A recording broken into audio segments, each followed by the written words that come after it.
Kagubatan ay isang bahay ng maraming uri ng buhay.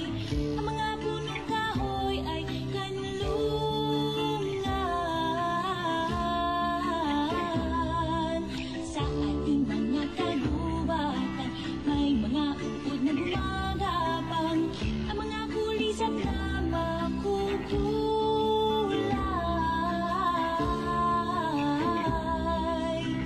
Ang mga iboy dito namumugat at ang mga hayop na ilang.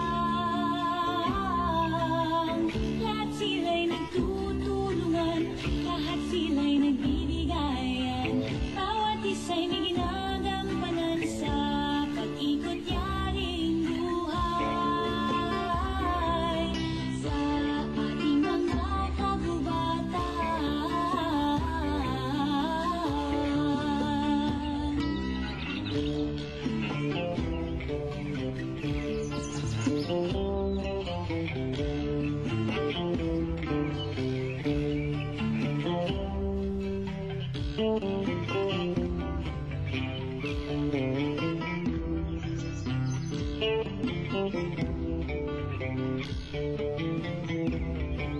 Ang kagubatan ay isang bahay ng maraming uri ng buhay.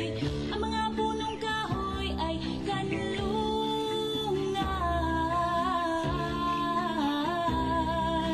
Sa ating mga kagubatan may mga uod na gumagapang. Ang mga kulisap na makukulay.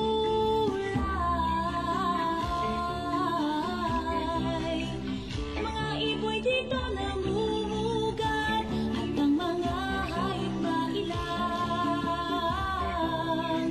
Lahat sila'y nagtutulungan, lahat sila'y nagbibigayan.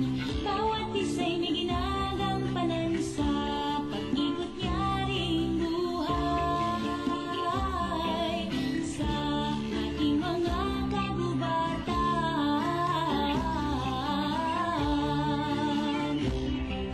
Sa ating mga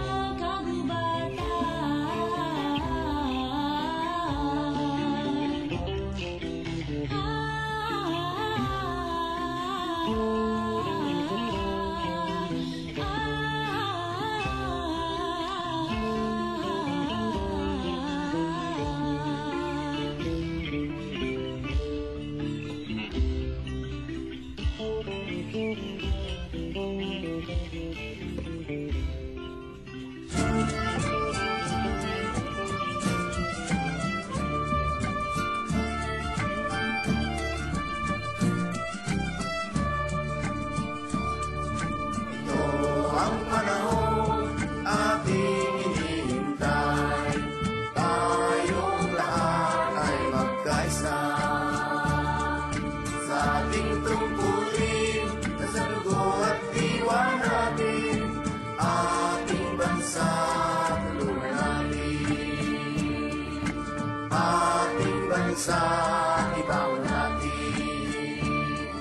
Lahat tayo mga bata at magulang ko, di dapat mabigo sa tungkulin natin to. Lahat tayo, bawat isang Pilipino, habang may panahon tumilos tayo.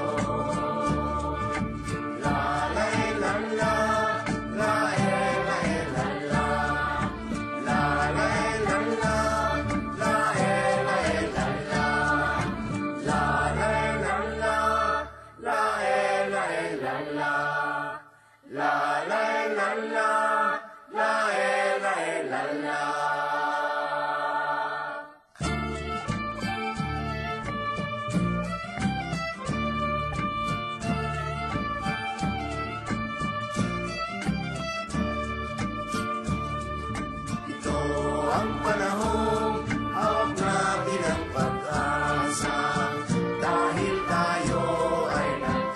isa sa ating tungkulin, nakakayang bukas natin, ating bansa, tulungan natin. Ating bansa, ibangon natin.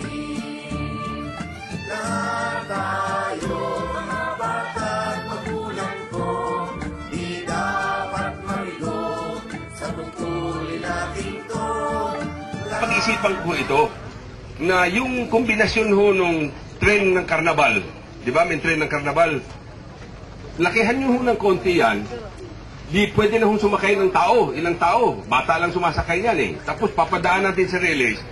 Pero huwag ho tayong gumamit ng kuryente dahil yun day nagsusunog tayo ng crudo or ng carbon. Pwede kaya ho ang pedal. So napag-isip-isip ko, na-drawing ko ho yan sa aking libro. Nandyan ho sa aking libro. Sinulat ko ho yan, mga 20 taon ko ho yung pinag-ukulan ng oras. Sabi ko, pwede kaya na ang ating dipedal instead of di makina, dipedal. So dinrawing ko ho yan at pinag-isipan ko ho ng pinag-isipan. Nakita nyo naman ho sa Manila, sa mga release ng train, may mga tao na gumaganon lang, ginagamit na yung ganon. Sabi ko, hindi pwede siguro yung dipedal. So pinag-usapan namin, noong October 24 ho, nag-almusal kami, madalas ho kaming nag-aalmusal ni Senator Ligarda at ni Mayor Hagedorn. At kasama ho namin yung aming bunso na si Secretary Durano. Sabi namin, ilo-launch natin ito, gagawin natin ito, kasi ginawa ko ho ito, pero kawayan lang ho ang aking ginawa doon sa amin sa Bantayan, para lang ma-prove ko na magagawa. Eh, nung sinabi ni Mayor na, sige gawin natin yan. So, one thing led to another. We said, itutuloy natin ito, ilo-launch natin ito. At no less than his own son, si Clint. Hindi ko nakikita si Clint. Mahihain yon, very low profile yon. But, ginawa ho niya yan. Kasama ho nung mga kasamahan niya. At alas 3 ho ng madaling araw, nagtitext si Clint sa akin na, Sir, hindi na ho nakakatulog nito sa kakaisip kung anong gagawin dito. Ganun ho ka-dedicated yung bata. Pero, they say sometimes words and ideas have to be a little wild because they are the assault of thoughts upon the unthinking. Kailangan ho, minsan wild ho tayo mag-isip. Because they say imagination is more powerful than knowledge because knowledge is static while imagination is dynamic. So, tingnan nyo ho ang nangyayari sa ating kalsada ngayon. Kung sino mas malaki kotse, tayong naglalakad, tayong nasa tabi. Yung mga malalaking kotse, malalaking sasakyan, sila ang nasa gitna. So sabi ko, dapat baliktarin ho natin yan. Ang sabi ho ni Magsaysay, those who have less in life must have more in law. Sabi ko, kailangan baliktarin ho natin yan. Gagamitin natin yan sa kalsada. Those who have less in wheels must have more in road. So, ang gumawa ho ko ng prototype dun sa amin, papakita ko sana sa inyo, pero kawayan lang ho yun. Pero nakita ho ni Secretary Durano nung pumunta siya nung aming nilaunch yung ating, inunugurahan yung ating School of the Seas. Pero ito ho ngayon, ang kabuuan ng ating panaginip. This is the first of its kind, not only in the Philippines, but in the entire world. Hindi ho nakakapag-isip ang tao ng iba. Nag-iisip tayo ng electric cars.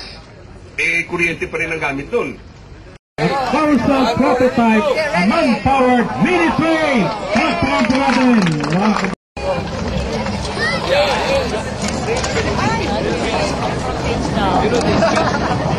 90,000 building. This is a prototype.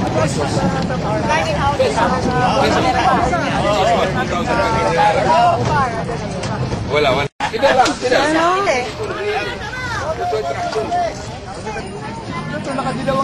Oh!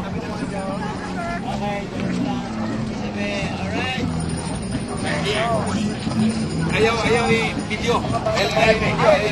Ayaw i-video.